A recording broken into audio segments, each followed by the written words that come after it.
¿Cómo están? Póngase de pie un momento y denle un fuerte aplauso al Señor, fuerte, fuerte. Él está vivo. ¿Cuántos dicen amén? Él resucitó y porque Él vive, nosotros también viviremos.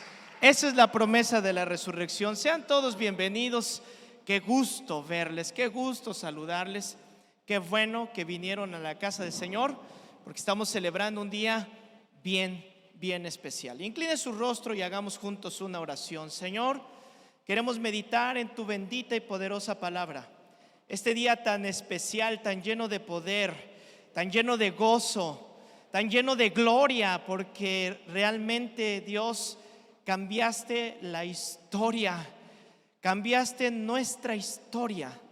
Y hoy queremos darte a ti loores, alabanza. Yo te ruego que a través de tu palabra, Señor, podamos entender las maravillas que tú nos estás enseñando con esto. Podamos entender por qué y para quién es la resurrección en Cristo Jesús. Amén y amén. Tome su lugar, por favor. Como les decía hace un momento, alrededor del mundo celebramos este acontecimiento tan importante, la resurrección de nuestro Señor. Y la resurrección no es un componente más del evangelio como pudiéramos suponer. O sea, tenemos el evangelio y la resurrección es un componente más. No es así. La resurrección es el evento principal del evangelio que predicamos. De hecho, el evangelio más grande en la vida que hemos experimentado es el hecho de que nuestro Señor dé su vida la más grandiosa, su vida la más santa, su vida la más poderosa, y un día decide morir el justo por los injustos. En esa muerte Él llevó nuestros pecados, pero el día de la resurrección Él tomó el pecado, tomó la sangre que derramó y la presentó delante del Señor para que todos nosotros, los que creemos, tengamos ahora vida eterna. Cuando hablamos de vida eterna, para muchos suena muy complicado. Es una píldora difícil de tragar. ¿Qué es eso de la vida eterna? ¿Cómo que no me muero y se acaba todo? ¿Que no ya estuvo cuando yo, como decimos en México, cuelgo los tenis? Y hoy te voy a ofrecer argumentos para que entendamos este precioso evento de la resurrección.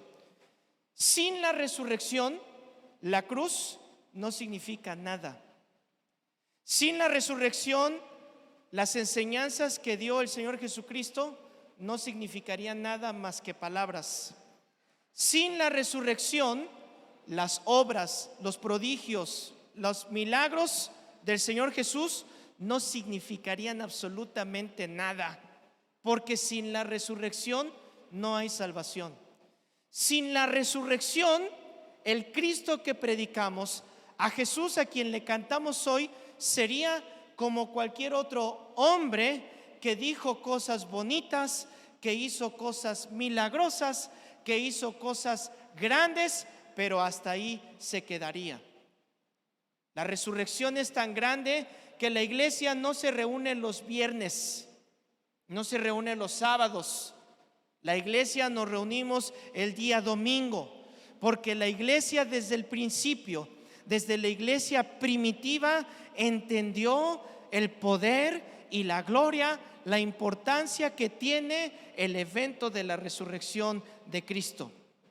No existe promesa en el Islam, no existe promesa en el hinduismo, en el budismo o en cualquier religión en el mundo. Exclusivamente el cristianismo es el único que ofrece una promesa de resurrección en Cristo, de vivir para siempre.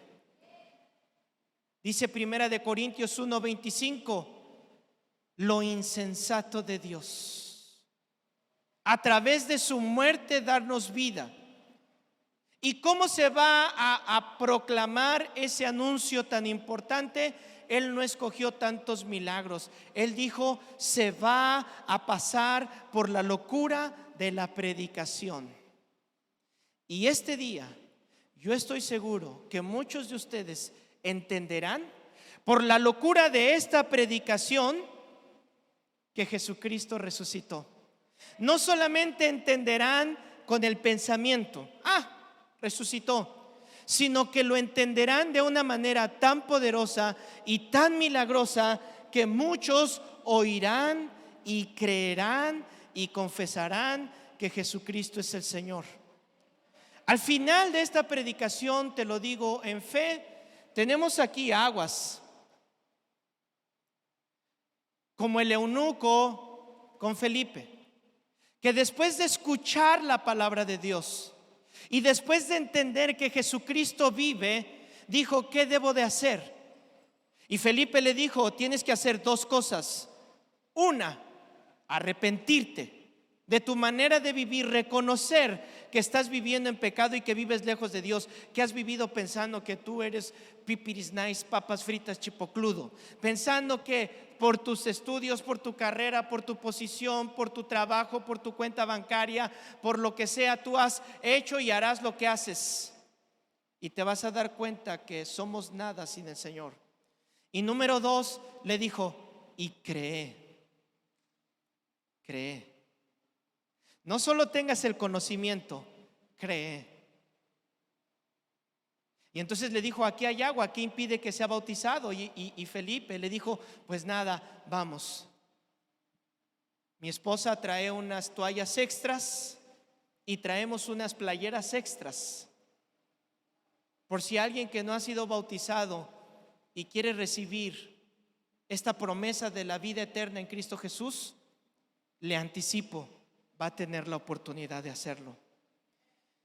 Han escrito muchos artículos sobre la resurrección.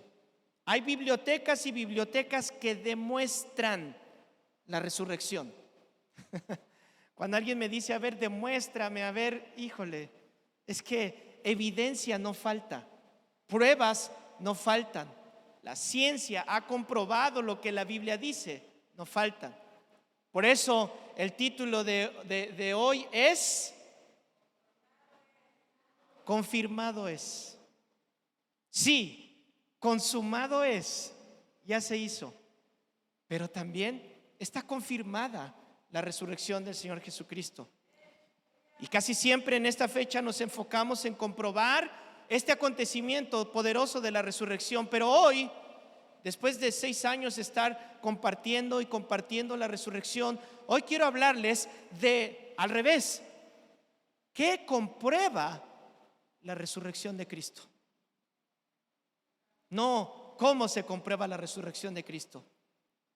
Porque si me preguntaras, ¿qué comprueba la resurrección de Cristo? Lo tengo en una frase concreta y rotunda: la palabra de Dios.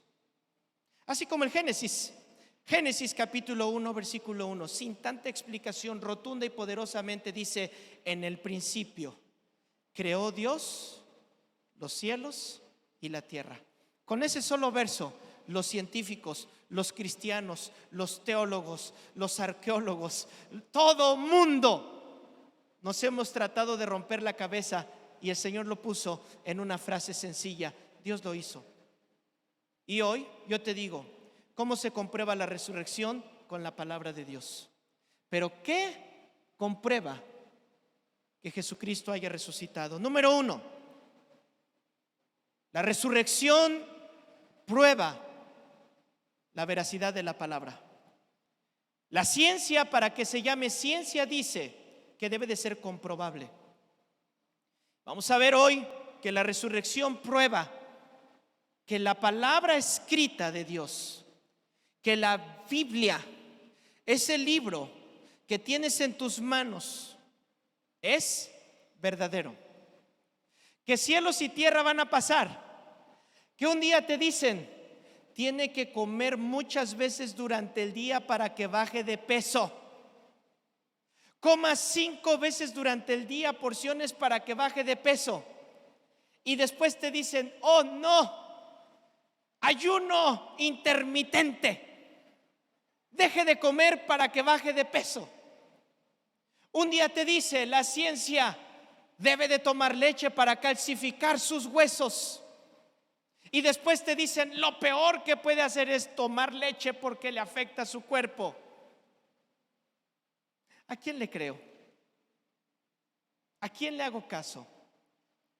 Contra la Biblia se han levantado miles de voces criticando, vituperando, y se han levantado movimientos, y por un corto tiempo gente se emociona diciendo: sí es cierto, la Biblia se equivocó, la Biblia es antigua, la Biblia fue escrita para personas del siglo X, del siglo I, del siglo II, del siglo... es arcaica, no tiene nada que ver para nuestro siglo, y no la han leído. Y no se dan cuenta que lo que dijo el Señor no en el siglo I, desde el origen de todo hasta nuestros días, ni una sola cosa ha cambiado. Todo lo que ha dicho así ha sido, aunque se ha criticado, y al final de cuentas el veredicto es: y la Biblia tenía razón. Siempre. La resurrección podemos ver cómo comprueba que la Biblia no miente, a pesar de ser escrita cientos de años antes de que ocurriera la crucifixión. Cientos, miles de años antes de que ocurriera la crucifixión, hombres escribieron lo que iba a pasar y cómo iba a pasar. Y si a alguien le gustan las matemáticas y conoce las leyes de la probabilidad, se dará cuenta que esa probabilidad pudiéramos ponerle un igual a imposible. Es como tomar un granito de oro, y ponerlo en la arena del mar y decirle a alguien: encuéntralo. ¿Qué posibilidades hay de que lo encuentre? Sin embargo, contra toda probabilidad, la gloria de Dios fue más grande. En Hechos capítulo 2, vaya conmigo, y hoy lo voy a traer del tingo al tango. ¿Sí entiende eso, verdad? Hoy vamos a andar con la Biblia de aquí para allá. Voy a tratar de ser muy rápido porque tengo muchas cosas que decirle y quiero que usted me siga para que lo lea y vea que ahí está escrito. En Hechos capítulo 2, acompáñeme por favor.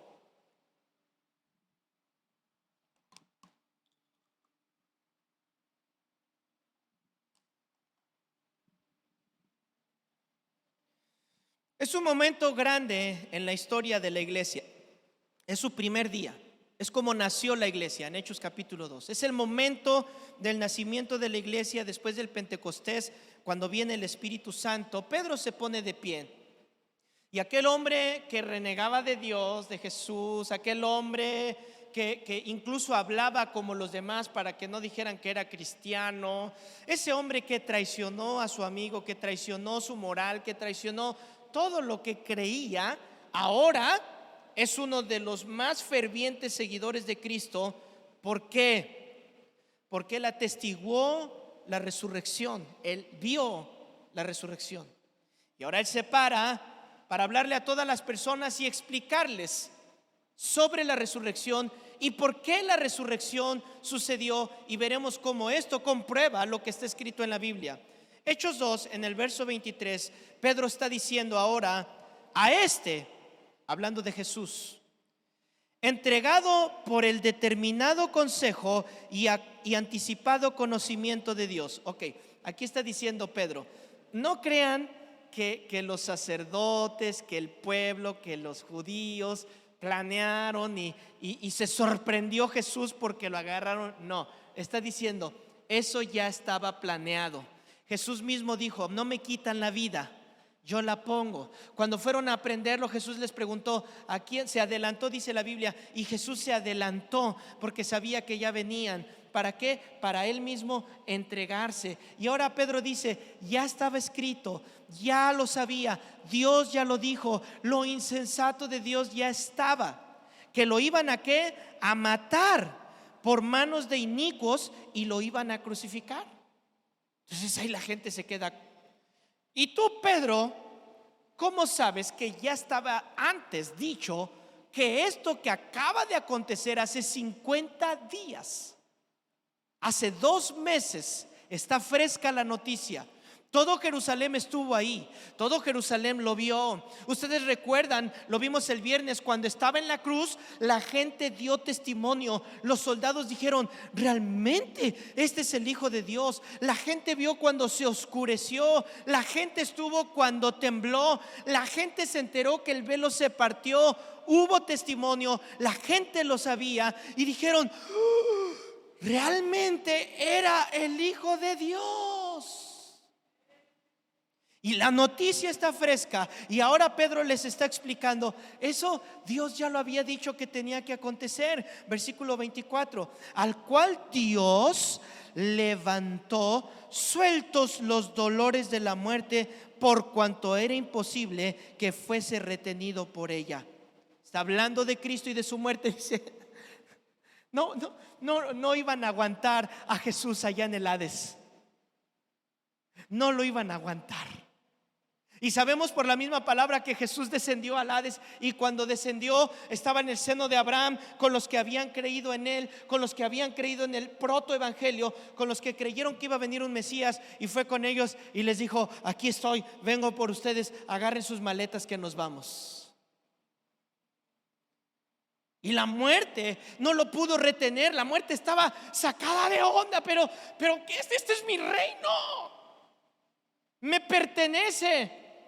Y entonces Jesucristo, dice la Biblia, que los exhibió públicamente. Les dijo: este miserable perro no puede conmigo, y lo clavó en la cruz.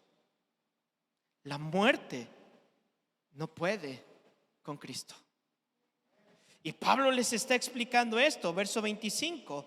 Ahora, en el verso 25, Pablo va a citar la Biblia. Ojo, cuando ellos están predicando, todavía no se escribe lo que conocemos como el Nuevo Evangelio. Ellos lo están escribiendo. Entonces, cuando ellos dicen las Escrituras dicen, cuando ellos dicen estaba escrito, ¿de qué están hablando? Del Antiguo Testamento.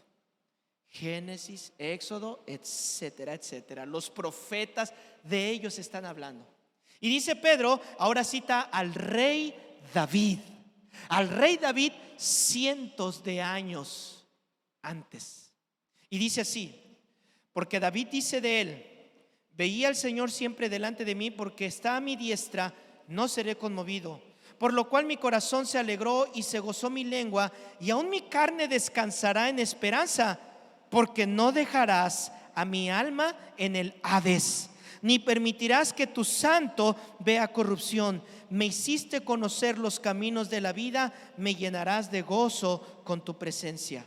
Salmo 16. Hechos 2, Pedro está citando el Salmo 16.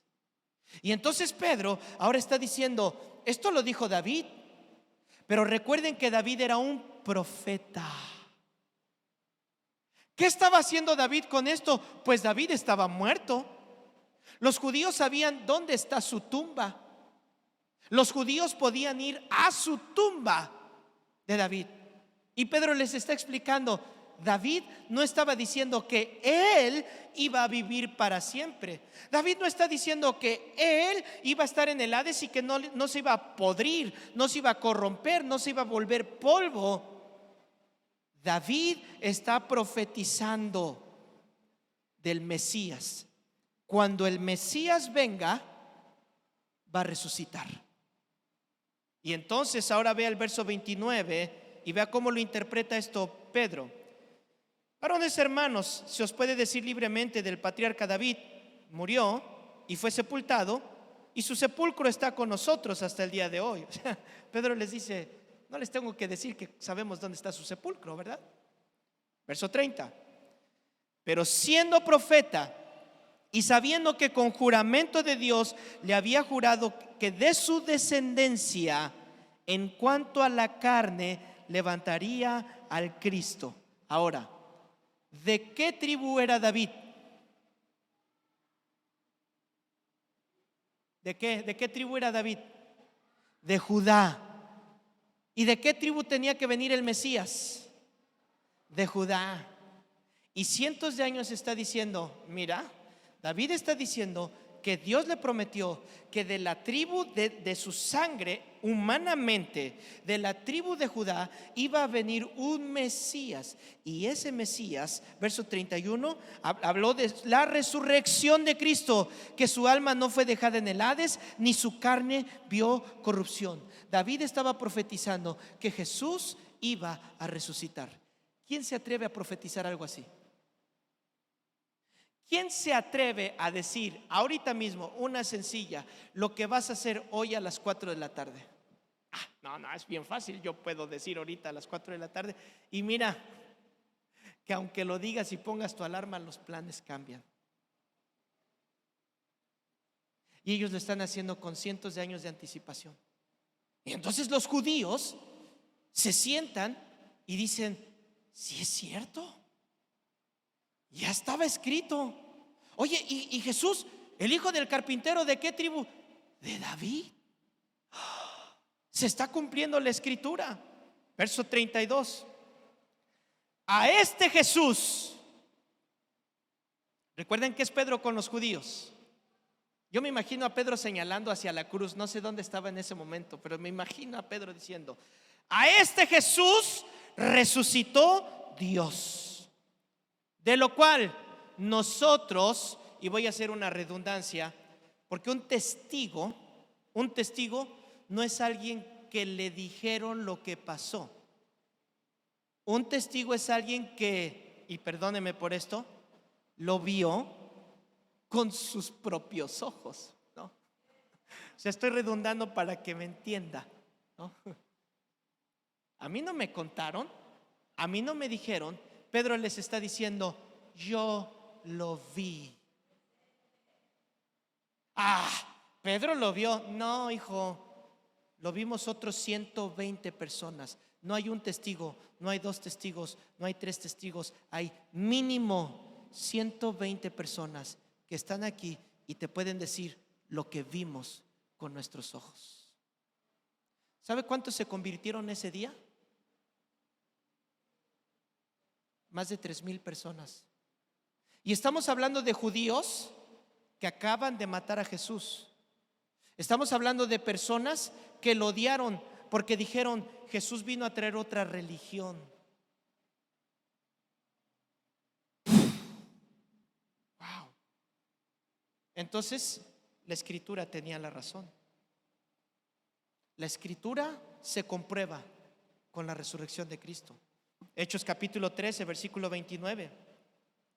Y habiendo cumplido todas estas cosas, ahora te voy a hablar de otro testigo, de Pablo. Este ya no es Pedro, ahora es Pablo.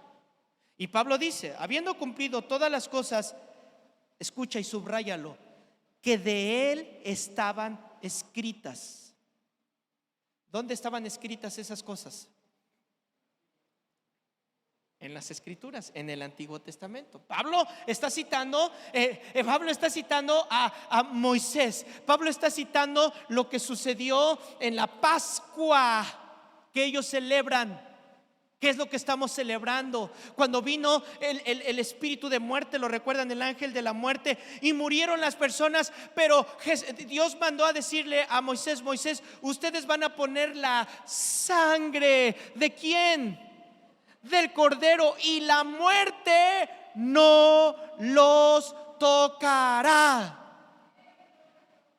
Y ellos hasta la fecha no les ha caído el 20 que las escrituras estaban diciendo de Jesús. Cuando Él venga, eso que ustedes vieron, que el Señor les puso peritas, manzanitas para que aprendieran, hoy se cumplió. Esta es la Pascua, que ahora la muerte no puede tocar a los hijos de Dios, porque tenemos vida eterna. ¿Por qué? Porque Cristo resucitó. Porque Cristo resucitó. Dice el verso 29, de él estaba escrito, quitándolo del madero lo pusieron en el sepulcro. O sea, está aclarando, lo enterraron, ¿ok? Lo metieron, mas Dios le levantó de los muertos, y él se apareció durante un día,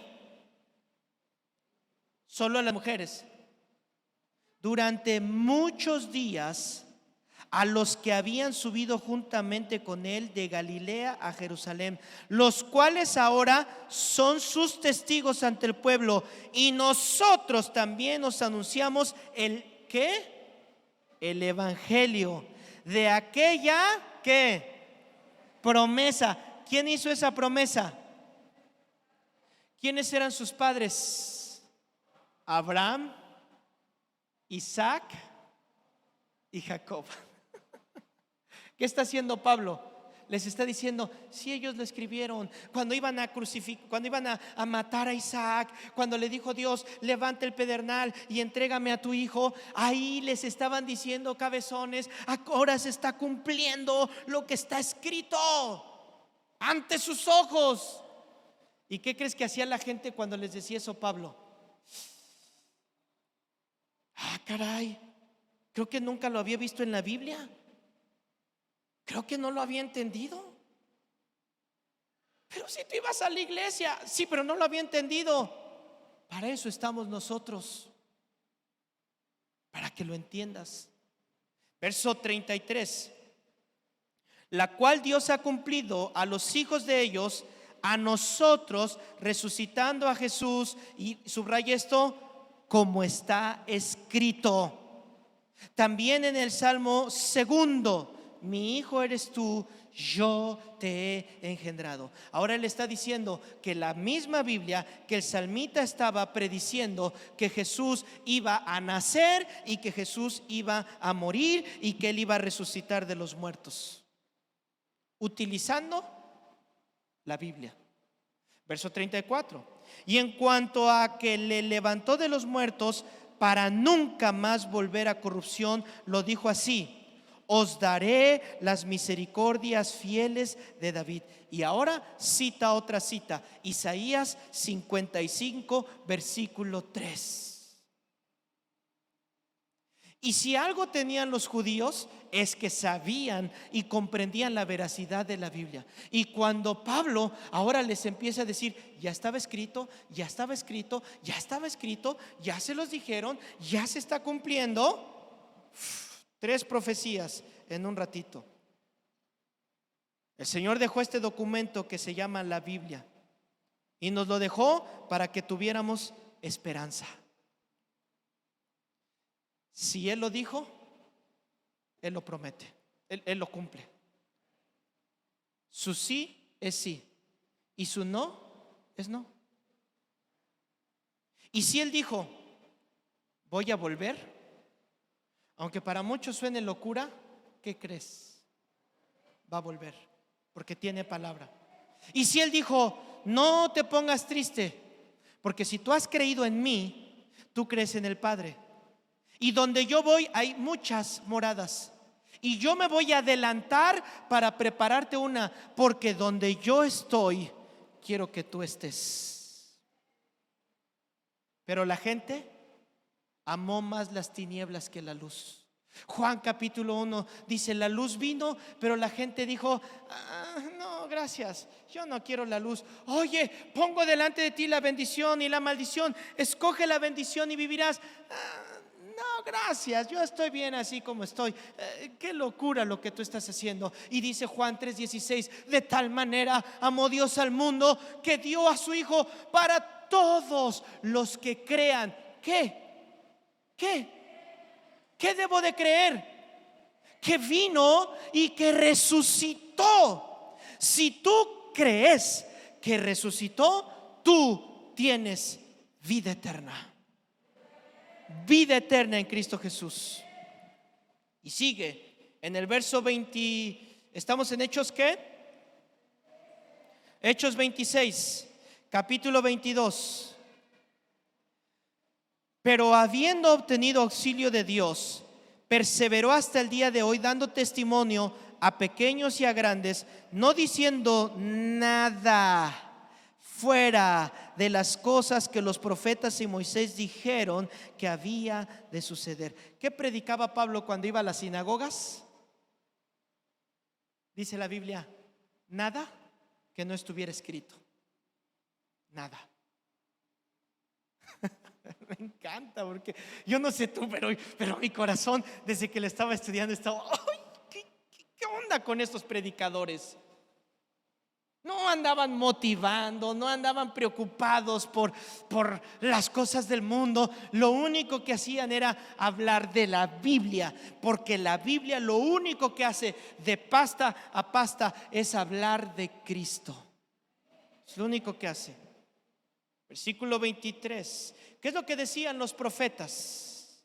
¿Qué es lo que decía Moisés? ¿Qué es lo que decía el Antiguo Testamento? Vean, léalo conmigo en voz alta. Verso 23, 1, 2, 3.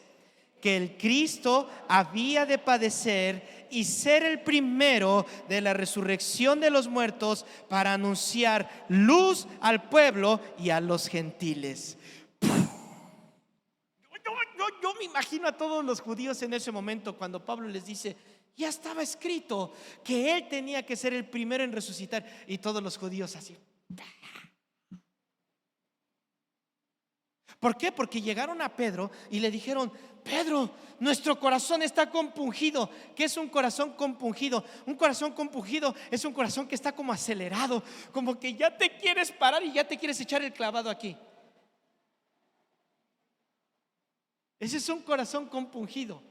Así, sí. Miren, hermano, la neta, porque aquí son bien penosotes. Se lo tengo que decir. Pero hace rato, hermano, estamos en la fiesta, ¿no? Y yo vi uno que otro, mire, a ver si se ve en la cámara. Yo vi uno otro que estaba así: fiesta, hoy hacemos una fiesta. Y yo: ya muévele más. Y luego empezó con el piecito: fiesta, hoy hacemos una fiesta, ¿verdad? Y pues como seguía, pues ahora el otro, ¿no? Fiesta, hermano, muévase. Muévase. ¿Quiere brincar? Brinque. ¿Quiere gritar? Grite. ¿Quiere llorar? Llore. Hay libertad en la presencia de Dios. Cuando yo soy doblemente bendecido, porque esto yo me lo he hecho primero, hermano. Y cuando yo lo estoy leyendo, mi esposa luego me ve que me paro. Cuando estoy allá en la casa me paro y empiezo a caminar. Pero camino porque es como cuando te comes un chocolate. ¿No te ha pasado que estás así de ¡ah! El Señor lo dijo, y la resurrección comprueba que la palabra de Dios es veraz. Juan capítulo 2, verso 19. Vamos a ver. Ahora es Jesús, antes de morir, hablándole a los judíos. Están en Jerusalén. Están en un lugar donde lo han querido matar, donde lo quieren matar. Están en un lugar donde lo han querido apedrear. Están en un lugar donde las cosas están bien tensas, donde Jesús se acaba de levantar porque hicieron el Hanukkah, la fiesta de las luces, y tenían unos grandes candeleros gigantes que desde lejos se veía la lumbre y la luz, y todos los judíos venían y decían: qué bonito templo tenemos, la gloria de Israel, miren la luz. Y el Señor Jesús se paraba enfrente de ellos y les decía: yo soy la luz verdadera. No eso. ¿Cómo crees que se ponían los judíos cuando les decía eso? Es que es una espada, o crees o lo odias, punto. Y así es con los cristianos, hermano. O les caes bien a las personas y es cristiano, o te odian con odio jarocho, nada más por ser cristiano. Ay, es que pura Biblia, pura iglesia, puro Dios, puro. Pues es que de eso estoy lleno. De eso estoy lleno. Y no puedo hablar de otra cosa. Entonces ahora Jesús se para enfrente de ellos, capítulo 2, verso 19, y Jesús les dice: destruyan este templo. Bueno, no creo que señaló, yo creo que nada más les dijo así como: destruyan este templo y en 3 días lo levanto. ¿Y qué hicieron ellos? Verso 20, dijeron luego los judíos: 46 años nos llevó a edificar este templo, y tú en 3 días lo levantarás. mas él hablaba del templo de su cuerpo. Por tanto, cuando resucitó de entre los muertos, sus discípulos se acordaron que había dicho esto. ¿Y qué hicieron? Y creyeron. ¿Qué? ¿Qué creyeron? ¿Qué creyeron? La escritura y la palabra. La escritura, ¿cuál es la escritura? Moisés y los profetas. Y la palabra. ¿No? ¡Wow! Creyeron. ¿Cuándo creyeron? Cuando lo vieron. Cuando lo vieron. Ellos sabían que la escritura prometía la resurrección. Ellos entendieron que la Biblia prueba la verdad. En Lucas 24 están los caminantes de Emaús, famosos caminantes, vienen tristes, ¿verdad? Están tristes porque su maestro murió. ¿Y quién no? ¿Quién no estaría triste? Y ellos se regresan de Jerusalén porque dicen, pues se acabó nuestro movimiento, se murió Jesús. ¿Qué hacemos? Pues a la chamba otra vez. Yo me imagino a los pastores diciendo, pues hay que cerrar la iglesia porque se murió. ¿Y ahora qué vas a hacer? Pues voy a regresar a lo que me dedicaba antes de ser pastor. Y ahí van tristes. Y dice la Biblia que se les aparece Jesús, pero ellos no sabían que era Jesús. Capítulo 24, verso 25. Entonces él les dijo: mis queridos y preciosos pastores, maestros, ancianos, cristianos, tan lindos, chulos, hermosos. Sí les dijo así. ¿Qué les dijo? Porque es la Biblia, hermano, porque es la Biblia, dice así. Pero con unas ganas de darles unos buenos cachetadones, ¿no? Ay, es que me siento tan solo, pastor, me siento solo. Insensato. ¿Qué nos ves lo que la Biblia dice de que no estás solo? Pero a veces, aunque tenemos la Biblia, como que se nos olvida. ¿Sí o no? ¿Sí o no? Se nos olvida. Y necesitamos que venga Jesús y les dice: insensatos y tardos de corazón para creer todo lo que ¿quién? Los profetas han dicho. ¿No era necesario que el Cristo padeciera estas cosas y que entrara en su gloria? ¿Qué? ¿No has estudiado la Biblia? Y dice, y comenzando ¿desde dónde? ¿Desde dónde? ¿Qué libro escribió Moisés? Génesis, Éxodo, Levíticos, Números, ¿verdad? Empezando desde Moisés. ¿Hasta dónde? Siguiendo por dónde. ¿Dónde acaba el Antiguo Testamento?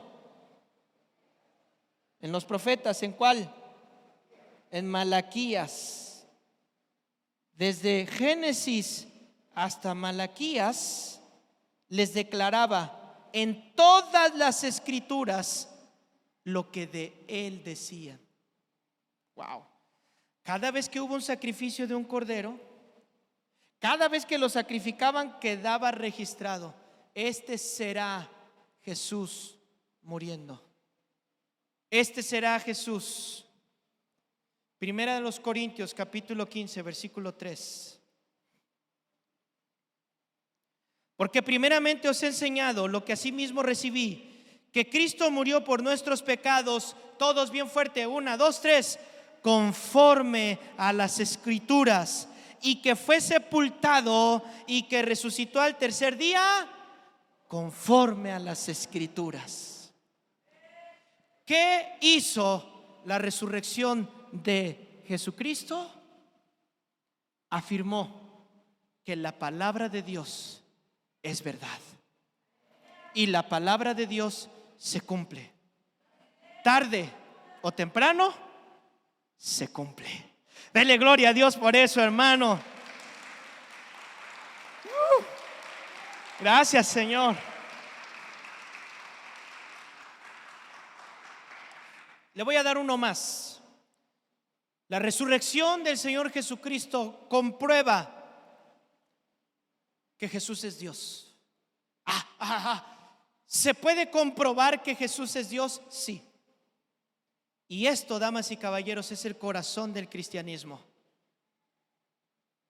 Entender, ¿no?, que Jesús fue un profeta, un gran hombre, un pensador, etcétera. Aquí viene el corazón del cristianismo, que Jesús es Dios y que Jesús resucitó de los muertos. Dos grandes locuras. Me encanta, me encanta. Y no hay mayor prueba que exista para probar la naturaleza de que Jesús es Dios más que la resurrección. Es una prueba contundente. Díganme quién puede resucitar de ustedes. Díganme qué médico, qué ciencia, qué medicina, qué inyección puede resucitar a un muerto. No hay milagro más grande que es esta resurrección. Y si usted ve el Nuevo Testamento, va a encontrar a muchos individuos, a muchos testigos de primera persona que vieron, que oyeron, que estuvieron y que ellos pueden decir: yo lo vi, yo estuve ahí, yo lo sentí, yo metí mi dedo, yo lo toqué, yo cené con él, yo comí con él, yo canté con él, yo subí la montaña con él, yo lo vi cuando subió al cielo, yo estuve ahí.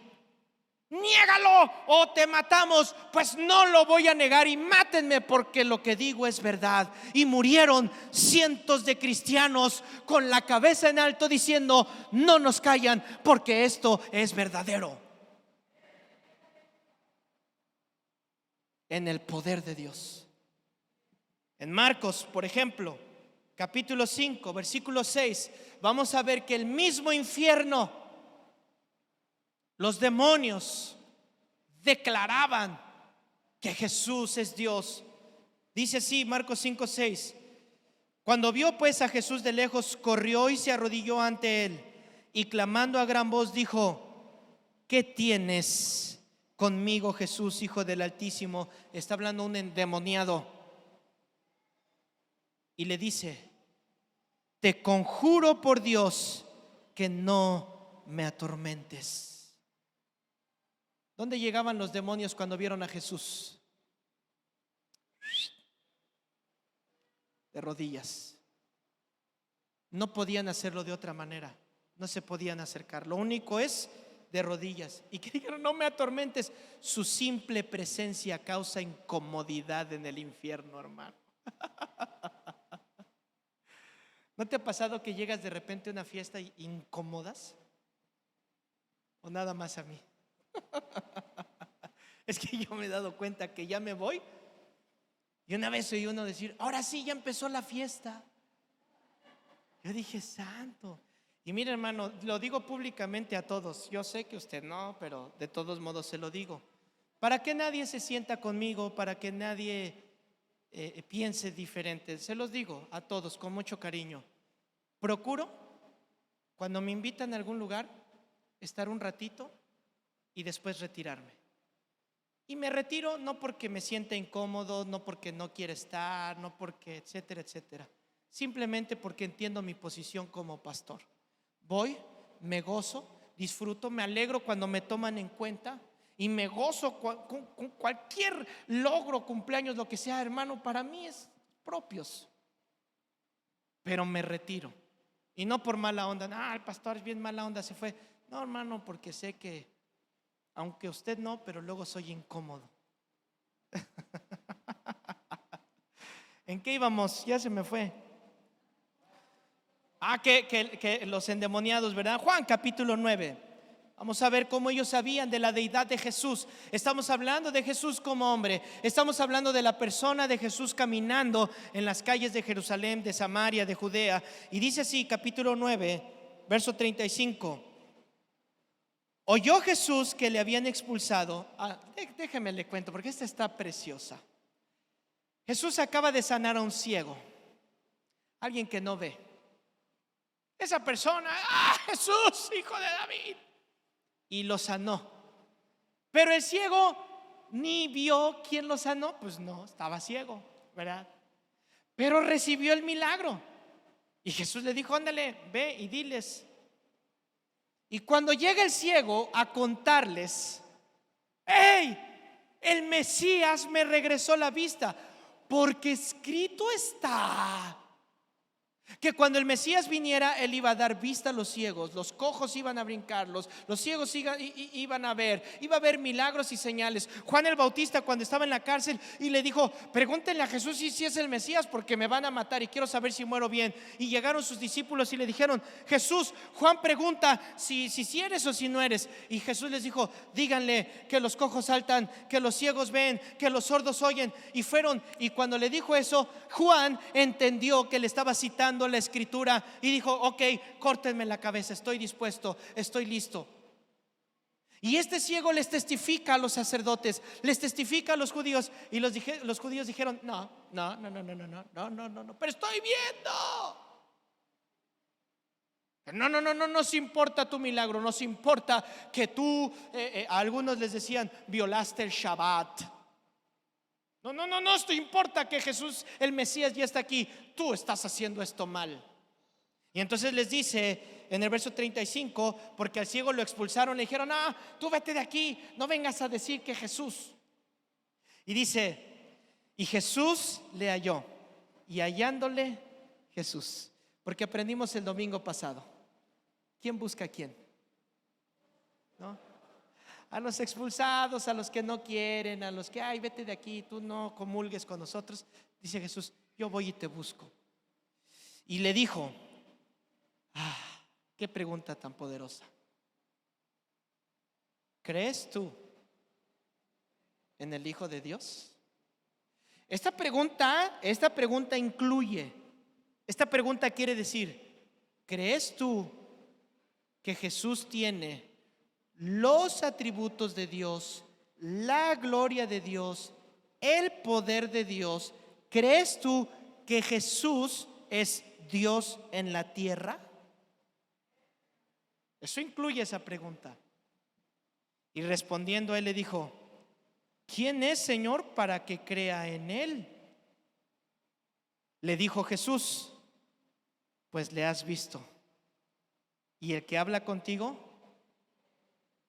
Es que Jesús nunca dijo que él era Dios. Así me han dicho un montón de veces cuando me tocan en la puerta: a ver, ¿dónde dice que Jesús dijo que él es Dios? Ay, chiquito, ven Juan capítulo 9.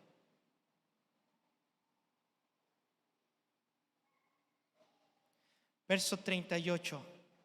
Y el ciego le dijo: ¿qué le dijo? Creo. ¿Y qué hizo? Acuérdense que la adoración es exclusiva ¿de quién? De Dios. A tu Dios solo adorarás. ¿Y qué hizo este ciego? Le adoró. Y la gente acusaba al ciego. Verso 29, mire, regrésese un poquito en la historia. Nosotros sabemos que Dios ha hablado a Moisés. O sea, le están diciendo los judíos: ya sabemos que sí está escrito. Sí está escrito. Pero respecto de Jesús, no sabemos de dónde sea. Me encantan los argumentos de alguien que ya está así, ¿no? Yo sé que sí dice, pero de Jesús no dice nada. La Biblia, la Escritura no dice nada de él. Y entonces el ciego le respondió y les dijo: pues esto es lo maravilloso, que viendo no ven. Y se supone que el ciego era yo. Por eso lo expulsaron de la sinagoga, ¿no? Les cayó regordo. ¿Cómo me faltas al respeto? Pues el ciego era yo. ¿Cómo es que no puedes ver que ahí está escrito que el Mesías iba a hacer esto que te estoy enseñando, que te estoy trayendo pruebas, que te estoy testificando? ¿Cómo es que viendo pruebas no ves? ¿Cómo es que ya viste que alimentó a miles de personas y no crees? ¿Cómo es que ya viste que sanó, levantó un muerto y no crees? ¿Cómo viste que ya sanó a tantos y no crees?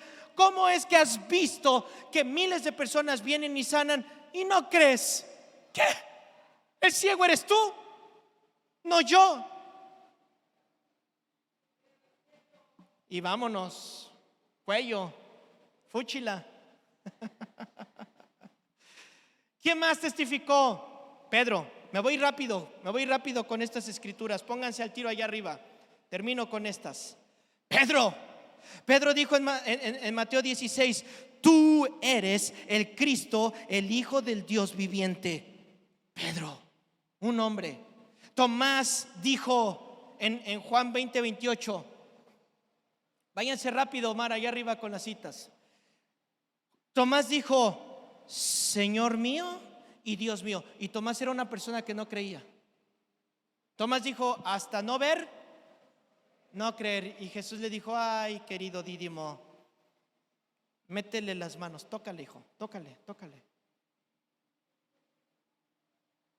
¿Y qué hizo Tomás cuando ni siquiera lo tocó? Ni siquiera lo tocó. ¿Qué hizo Tomás cuando lo vio? Señor mío. ¿Y qué? ¿A quién le dijo eso? A Jesús. Natanael, Juan capítulo 1 verso 49: tú eres el Hijo de Dios. Mateo le dijo en Mateo 1:23: Dios con nosotros. Dios con nosotros. Marcos en el capítulo 1 verso 1 dijo: Él es Jesucristo, el Hijo de Dios. Lucas capítulo 1 verso 35, Lucas dijo: Él es el Hijo de Dios. Los apóstoles escribieron en el Nuevo Testamento, en Juan el Bautista, en Juan capítulo 1 verso 34: yo le vi y he dado testimonio de que ¿quién? Jesús. Es que no se dice Jesús. Ay, tú has entendido que no es la gramática. No has entendido que es el poder que tiene. ¿Por qué Jesús? Porque significa salvación.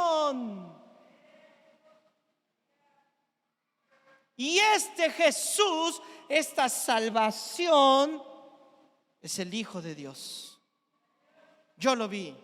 Marta, la hermana de María, en Juan 11:27, Marta la afanada, ¿se acuerdan? Marta le dijo: sí, Señor, yo he creído que tú eres el Cristo, el Hijo de Dios que has venido al mundo. El soldado romano inconverso, gentil, no creyente, él mismo dijo en la crucifixión: verdaderamente este es el Hijo de Dios. Víctor. Siguiente. Cristo.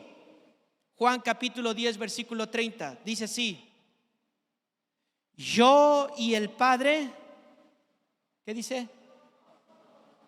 Yo y el Padre uno somos. Y ahora, agárrese, porque viene el testigo más poderoso de que Jesús es Dios. ¿Está listo?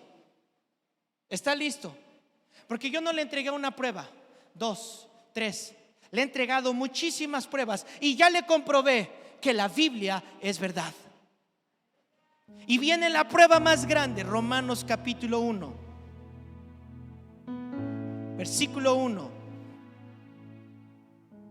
Dice así: Pablo, siervo de Jesucristo, llamado a ser apóstol, apartado para el Evangelio. Aquí nos presenta el Evangelio y ya hablamos. ¿Qué es el Evangelio? El Evangelio es que Dios se hizo humano, nació de María, vivió como niño, vivió como adolescente, vivió como joven, vivió como adulto, murió, fue perfecto, lo pusieron en la cruz, lo metieron a la tumba, resucitó al tercer día. Pero no acaba ahí el Evangelio. ¿Qué hizo? Sino que fue y regresó a la diestra del Padre para estar intercediendo por nosotros, para estar orando por nosotros, porque Él dijo: es necesario que yo me vaya para que tengan al Espíritu Santo. Porque Él se fue es que existe la iglesia, porque Él se fue es que podemos reunirnos, porque Él está ya preparándonos la morada, es que podemos hacer lo que hoy hacemos. Ese es el Evangelio. Y dice el versículo 2 que Él había prometido. ¿Quién lo prometió el Evangelio? No. Dice: Pablo, siervo de quién? Versículo 1. Pablo, siervo de quién? Apartado para el evangelio de quién. ¿Y quién prometió ese evangelio? Dios. Dios prometió ese evangelio. ¿Dónde lo prometió? Por sus profetas y las santas. ¿Quién lo prometió? Dios. Verso 3. Acerca de su Hijo, nuestro Señor Jesucristo, que era del linaje de David según la carne. O sea, el evangelio de los profetas fue acerca de ¿quién? Jesucristo. Versículo 4. Agárrese así, agárrese, porque vamos a salir disparados a toda velocidad. ¿Listo? Que fue declarado Hijo de Dios. ¿Cómo? Con poder. ¿Según quién? Por la resurrección de los muertos. ¿Qué comprueba la resurrección? Que Jesús es Dios. Nada más y nada menos. Jesucristo es Dios. Y por eso es que el Padre dijo: este es mi Hijo amado. Escúchenlo. ¿Lo recuerdan? ¿Lo recuerdan que dijo? Mi Hijo amado. Y ahora dice, es mi Hijo amado, en Él tengo complacencia, a Él escúchenlo, a Él ya resucitó de los muertos. Y es nuestra seguridad de que porque Él vive, nosotros viviremos. Por eso es que Pablo decía: para mí el vivir es Cristo. O sea, si vivo para Cristo. Y si viene la pandemia y me da COVID, bueno, me voy con el Señor. Mi familia va a sufrir, seguro, pero hay una esperanza. Nos vamos a volver a ver. Nos vamos a volver a ver. Créalo. Nos vamos a volver a ver. Y no va a haber llanto, no va a haber tristeza, porque cuando estemos con el Señor ya no va a haber pecado. Porque el pecado es el que nos trajo la pena de muerte. Porque la paga del pecado es muerte. Es muerte. Mas el regalo de Dios, ¿qué es? Entonces en Navidad nos damos regalos, ¿no? Navidad, jingle bells. Y yo digo: no, hijo, lo más importante es la resurrección. Es hoy lo más importante, porque hoy recibimos el mejor regalo del Señor Jesucristo. Denle un fuerte aplauso. Póngase de pie un momento. Póngase de pie, por favor. Gracias, Señor. Prepárense.